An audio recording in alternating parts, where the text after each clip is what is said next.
అదరకొట్టే కారం రంగు రుచి ఆచి కారం పొడి. సమ్మక్క సారలమ్మ జాతరలో ప్రధాన ఘట్టం సమ్మక్క గద్దెల మీదకి రావడం. ఈరోజు సమ్మక్కని అంగరంగ వైభవంగా ప్రభుత్వ లాంఛనాలతో సమ్మక్కని గద్దె మీదకి తీసుకురాబోతారు.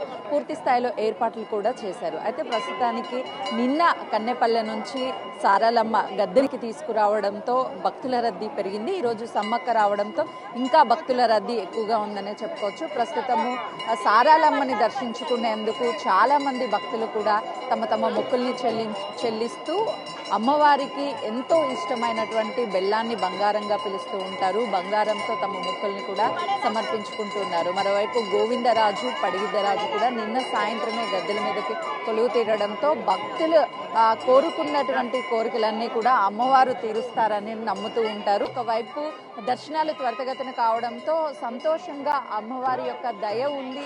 ఈసారి ప్రభుత్వం అన్ని ఏర్పాట్లు కూడా చేసింది అని చెప్తున్నారు. ప్రస్తుతం భక్తులు ఉన్నారు, వాళ్ళతో మాట్లాడదాము. ఎక్కడి నుంచి వచ్చారు? మేము మేడ్చల్ నుంచి వచ్చాము మేడం. మేడ్చల్ నుంచి వచ్చాము. ఇప్పుడే సమ్మక్క సారలమ్మ వారికి అమ్మవార్లకు దర్శనం చేసుకున్నాము. చాలా బాగుంది, సంతోషం. ఏర్పాట్లు కూడా గవర్నమెంట్ చాలా బాగానే చేసింది ఈసారి. చాలా సంతోషం. భక్తులు కూడా చాలా బాగానే ఉన్నారు. అయినా దర్శనం బాగానే జరుగుతుంది. మేము మేడ్చల్ నుంచి వచ్చాము మేడం. సంతోషం. మీరు చెప్పండి, అంటే ఫ్యామిలీతో వచ్చారా, ఫ్రెండ్స్తో వచ్చారా? ఎలా ఉంది అమ్మవారిని? ఫ్యామిలీతోనే వచ్చామండి. మేము ప్రతిసారి వస్తుంటాము. లాస్ట్ ఇయర్ కంటే ఈసారి బాగా పర్లేదు. ఇప్పుడు కొద్దిగా వర్క్ నడుస్తుంది కాబట్టి రష్ కూడా ఉంది. ఎలా ఉంది అంటే మొత్తం అట్మాస్ఫియర్ కావచ్చు, అంటే సమ్మక్క సారలమ్మ జాతర 2 ఏళ్లకు ఒకసారి వస్తుంది. కుటుంబంతో రావడం ఎలా? బాగానే ఉందండి. లాస్ట్ ఇయర్ కంటే ఈసారి బాగానే ఉంది, పర్లేదు, చూసుకోవచ్చు. మీరు ఎక్కడి నుంచి వచ్చారు? మేము నర్సంపేట మేడం, చంద్రపేట మండలం నుంచి వచ్చినాం. ప్రతిసారి కన్నా ఈసారి జాతర బాగుంది. దర్శనం కూడా చాలా ఫ్రీగా అవుతుంది. సీతక్క రేవంత్ రెడ్డి దయ వల్ల ఇంకా చాలా బాగా ఉంది. సమ్మక్క సార్లక్క రోడ్డు కూడా అంత స్పెషాలిటీ బాగున్నది మేడం. అమ్మవారిని ఏం మొక్కారమ్మా? మా పిల్లలు మేము అందరు చల్లగా ఉండాలని మొక్కినాం. ఈసారైనా ఎప్పుడు వస్తున్నావా? ఎప్పటికి వస్తూనే ఉంటాం. ఈసారి మంచిగా ఉంది.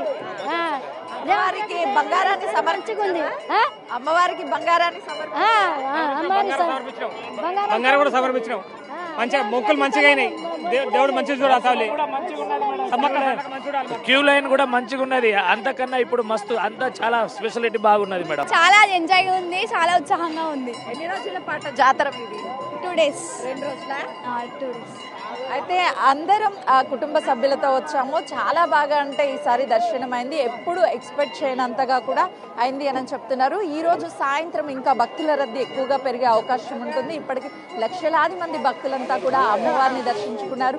సమ్మక్క వచ్చేటువంటి సమయం కోసము 1000 కళ్ళతో కూడా భక్తులంతా ఎదురు చూస్తున్నారు. అమ్మవారు వచ్చిన తర్వాత ఈ ఆలయ ప్రాంగణం అంతా కూడా భక్తులతో కిక్కిరిసిపోతుంది. ఈరోజు సాయంత్రము చిలకలగుట్ట నుంచి అమ్మవారు ప్రభుత్వ లాంఛనాలతో కూడా బయలుదేరినప్పటి నుంచి కట్టుదిట్టమైనటువంటి ఏర్పాట్లతో పోలీసు బందోబస్తు మధ్య అమ్మవారు రహస్యంగా ఇక్కడికి, అంటే ఆ సమ్మక్క సారలమ్మని ఒక కుంకుమ బర్నీతో అమ్మవారి రూపాన్ని కొలుస్తూ ఉంటారు. ఆ కుంకుమ బర్ని తీసుకొచ్చేటువంటి సమయంలో కూడా భక్తులు అమ్మవారిని చూడడానికి ఎంతో మంది ఎక్కడెక్కడో దూర ప్రాంతాల నుంచి వస్తూ ఉంటారు. ఈసారి ప్రభుత్వం ఏర్పాట్లు కూడా చాలా చక్కగా చేసింది. రాష్ట్రం నుంచే కాకుండా అన్ని రాష్ట్రాల ప్రజలు కూడా అమ్మవారిని దర్శించుకునేందుకు వస్తున్నటువంటి పరిస్థితి నెలకొంది. కెమెరామెన్ వేణుతో సుజాత, మేడారం.